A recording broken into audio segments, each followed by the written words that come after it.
नमस्कार दोस्तों, मैं हूं आपकी अपनी सहेली और मैं आज आपके लिए लेकर आई हूं एक ऐसी दिव्य कथा जो केवल सुनी नहीं जाती बल्कि दिल में उतर जाती है।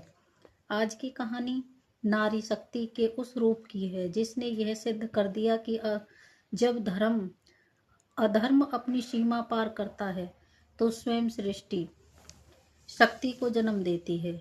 बहुत समय पहले की बात है दोस्तों, तीनों लोगों धरती, स्वर्ग और पाताल में एक ही नाम का आतंक था, महिषासुर। महिषासुर ने वर्षों तक कठोर तपस्या की थी। उसकी तपस्या से प्रसन्न होकर उसे यह वरदान मिला कि कोई भी पुरुष उसका वध नहीं कर सकता। यह वरदान नहीं, उसके लिए अभिशाप बन गया। उसके भीतर अहंकार जाग उठा। उसने देवताओं पर आक्रमण करना शुरू किया। स्वर्ग उजड़ने लगा। देवता पराजित होकर दिशाहीन हो गए। धरती पर अन्याय बढ़ गया। निर्दोषों की चीखें आकाश तक पहुंचने लगी। तब सभी देवताओं ने एक स्वर में प्रार्थना की। उस प्रार्थना में दर्द भी था और आशा भी। और तभी एक बहुत अद्भुत चमत्कार हुआ। देवताओं के तेज से एक दिव्य प्रकाश उत्पन्न हुआ। वह प्रकाश धीरे धीरे एक स्त्री रूप में ढलने लगा। उनकी आंखों में करुणा थी, लेकिन उस करुणा में भी असीम शक्ति छुपी थी। उनकी भुजाओं में संपूर्ण ब्रह्मांड का बल था। वही थी माँ दुर्गा। सिंह उनका वाहन था। देवताओं ने अपने अपने अस्त्र माँ को समर्पित किए। जब महिषासुर ने माँ दुर्गा को देखा तो वह हंसा। उसे लगा कि एक स्त्री उसका क्या बिगाड़ सकती है, पर उसे यह नहीं पता था कि उसका अंत इसी शक्ति के हाथों लिखा जा चुका है। युद्ध आरंभ हुआ।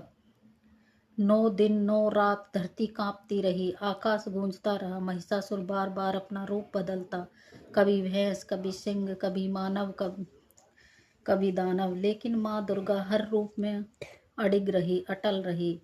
अतः दशमी के दिन माँ ने त्रिशूल उठाया। एक ही प्रहार में अधर्म का अंत हो गया। संसार ने चैन की सांस ली। धर्म की विजय हुई और उस दिन सृष्टि ने यह जाना कि शक्ति का वास्तविक रूप नारी है। दोस्तों, यह कथा केवल महिषासुर के वध की नहीं, बल्कि हमारे भीतर बैठे डर, अहंकार और अन्याय के अंत की है।